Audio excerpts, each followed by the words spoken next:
नमस्कार। आज है 17 जनवरी 2021 और 17 जनवरी 2021 की आज सुबह की सबसे बड़ी खबरें हिमाचल प्रदेश से हम आपके लिए लेकर आए हैं। हिमाचल में पहले दिन 2499 में से 1536 ने लगवाया कोरोना का टीका। पूरे देश के साथ हिमाचल प्रदेश में भी कोरोना वैक्सीन के पहले चरण का शुभारंभ शनिवार को हुआ।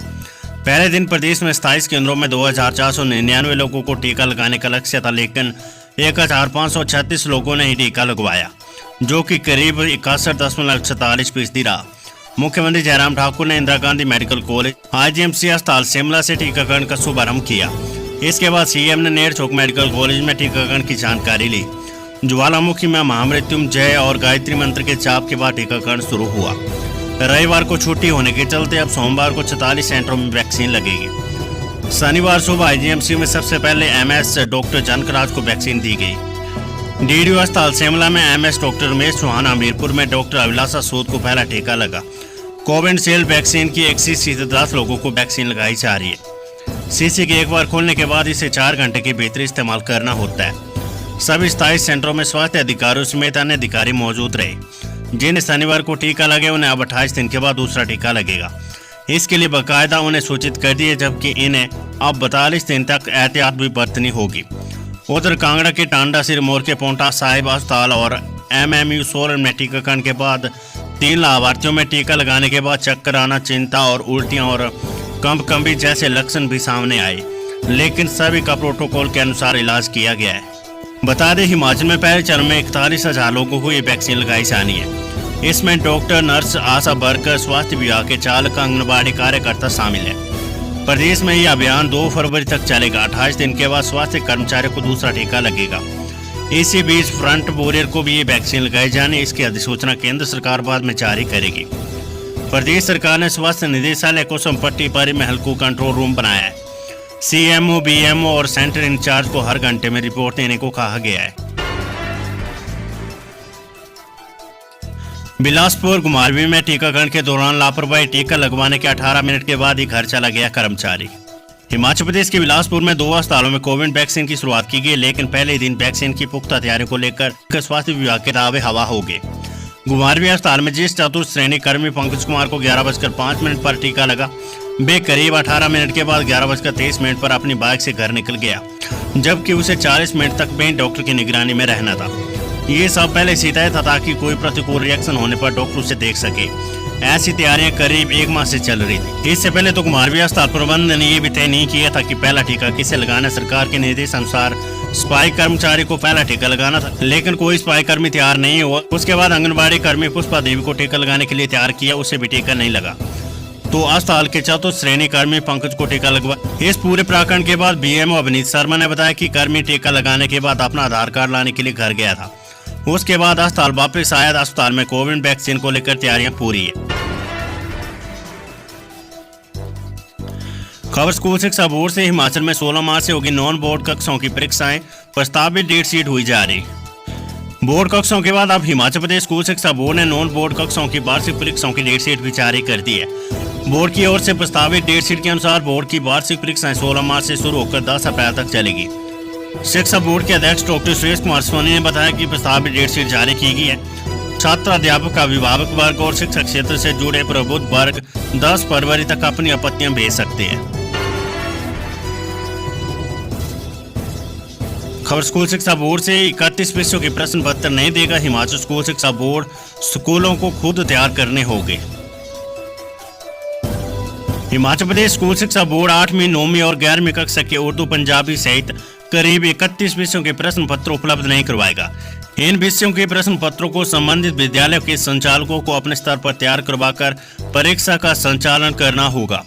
इसके अलावा प्रैक्टिकल परीक्षा संबंधित स्कूलों की ओर से NSQRF विषयों को छोड़कर आंतरिक रूप से लिखित परीक्षा से पूर्व संचालित करनी होगी। 8वीं कक्षा गृह विज्ञान, स्वर संगीत, वाद्य संगीत, पंजाबी और उर्दू विषय शामिल है। इनका क्वेश्चन पेपर संबंधित स्कूल तैयार करेंगे। 9वीं कक्षा स्वर संगीत, वाद्य संगीत, गृह विज्ञान, वाणिज्य, कंप्यूटर साइंस, अर्थशास्त्र, plumber, beauty and wellness, electronics and hardware और apparels, made ups and home furnishing शामिल है।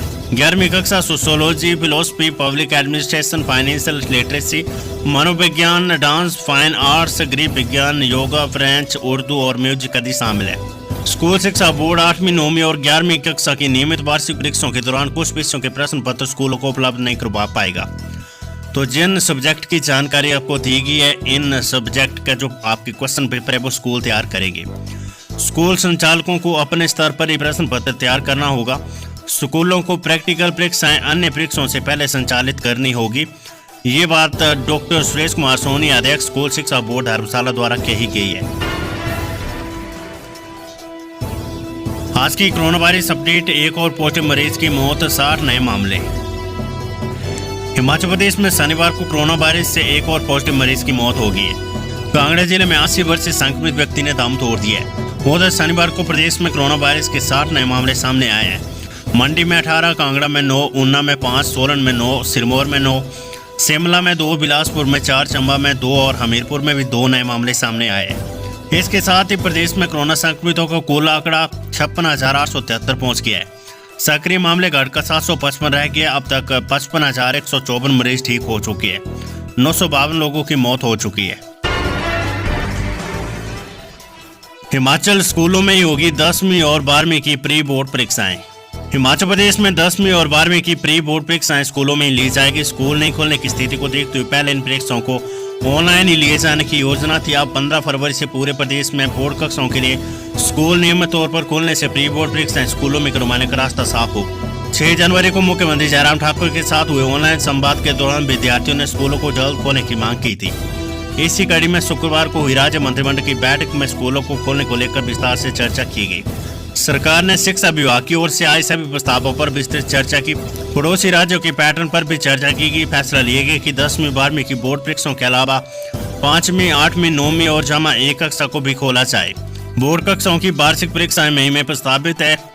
स्कूल शिक्षा बोर्ड ने डेट शीट भी जारी कर दी। ऐसे में अब स्कूलों को खोलने से वार्षिक परीक्षाओं की तैयारियों में जुटे विद्यार्थियों को नियमित कक्षाएं लगाने का भी मौका मिल जाएगा। उधर 5वीं और 8वीं कक्षा की परीक्षाओं के लिए स्कूल शिक्षा बोर्ड प्रश्न पत्र तैयार करेगा, जबकि उत्तर पुस्तिकाएं स्कूलों में जांची जाएगी। हिमाचल के 6 जिलों में खुलेगी सीएनजी स्टेशन, मंत्री ने दी जानकारी। हिमाचल प्रदेश के 6 जिलों में सीएनजी स्टेशन खोले जाएंगे। सोलन, सिरमौर, शिमला, ऊना, बिलासपुर और हमीरपुर में सीएनजी के विस्तार के लिए सीजीडी कंपनियों को अधिकृत किया गया है। खाद्य आपूर्ति एवं उपभोक्ता मंत्री राजेंद्र गर्ग ने शनिवार को वीडियो कॉन्फ्रेंसिंग से संरक्षण क्षमता महोत्सव सक्षम का शुभारंभ किया। ये अभियान 15 फरवरी तक चलेगा। प्रदेश के चुनिंदा पेट्रोल पंपों में प्रदूषण की निःशुल्क जांच की जाएगी। मंत्री ने कहा कि संरक्षण क्षमता महोत्सव 1 माह का देशव्यापी महोत्सव है। इसके तहत पेट्रोलियम पदार्थों के संरक्षण को बल देने के लिए तेल कंपनियां लोगों को जागरूक करेगी।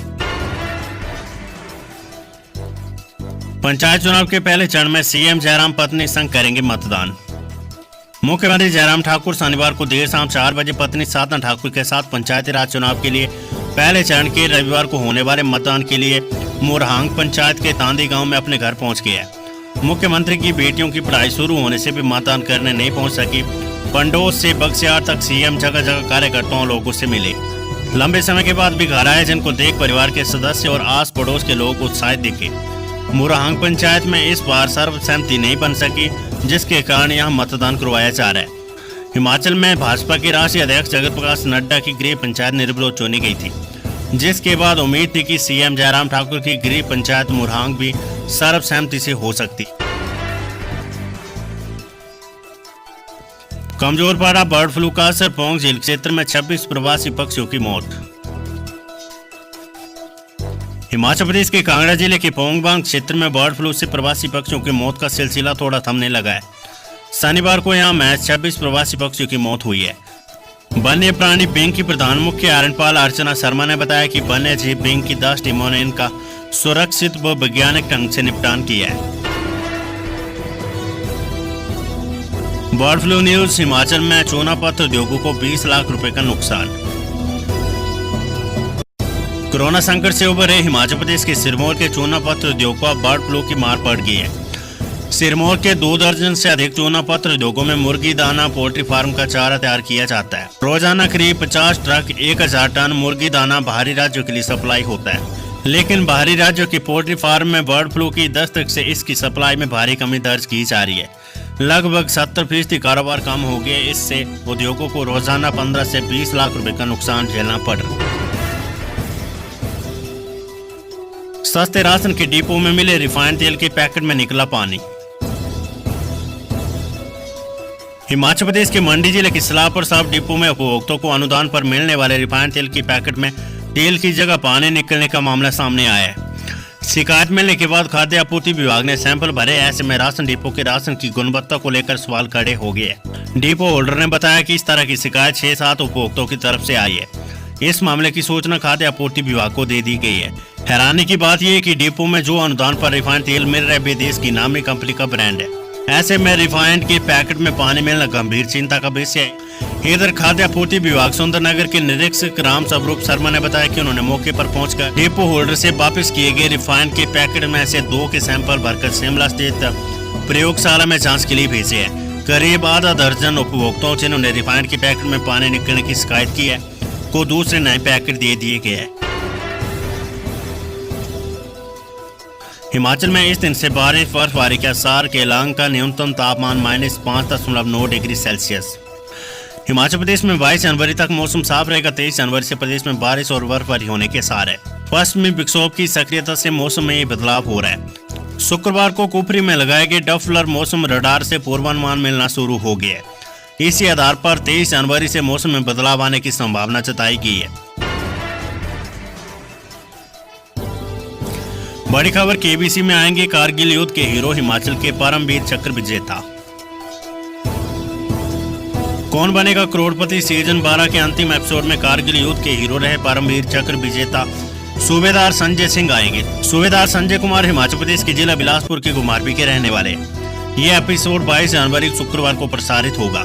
इस फाइनल एपिसोड में कारगिल युद्ध के वीरों को करमवीर के तौर पर शो में शामिल किया जाएगा। इस दौरान भारतीय सेना को सलाम किया जाएगा। कौन बनेगा करोड़पति के इस सीजन में आखिरी एपिसोड को यादगार बनाने के लिए शो के निर्माताओं ने खास तैयारियां की है। इस दौरान हिमाचल प्रदेश के सूबेदार संजय कुमार के अलावा सूबेदार मेजर योगेंद्र सिंह यादव भी शामिल होंगे। इस दौरान वे केबीसी के होस्ट अमिताभ बच्चन के सामने हॉट सीट पर बैठेंगे। 22 जनवरी को प्रसारित होने वाली कौन बनेगा करोड़पति के अंतिम एपिसोड की झलक सोशल नेटवर्किंग साइट पर खूब वायरल हो रही है। ट्रक की चपेट में आने से महिला कामगार समेत 2 की मौत, 1 घायल। हिमाचल प्रदेश के सोलन जिले के भारतपुर नालागढ़ मार्ग पर ढाना गांव के समीप एक ट्रक की चपेट में आने से बाइक पर सवार एक व्यक्ति भी महिला की मौत हो गई, जबकि एक अन्य महिला गंभीर रूप से घायल हो गई है। घायल महिला को नालागढ़ अस्पताल में उपचार के लिए लाया गया, लेकिन उसकी हालत नाजुक होने पर उसे पीजीआई रेफर किया गया। मृतकों का नालागढ़ अस्पताल में पोस्टमार्टम करवाने के बाद पुलिस ने सब परिजनों को सौंप दिए। पुलिस ने ट्रक को जब्त कर लिया, जबकि चालक ट्रक छोड़कर फरार हो गया। दोस्तों, अगर अभी तक आपने हमारे चैनल को सब्सक्राइब नहीं किया है तो यहाँ क्लिक करके हमारे चैनल को सब्सक्राइब कर ले। साथ ही इस नोटिफिकेशन बेल पर भी जरूर क्लिक करें, जिससे कि आप हमारे आने वाले सारे वीडियोस की नोटिफिकेशन अपने मोबाइल पर पा सकें।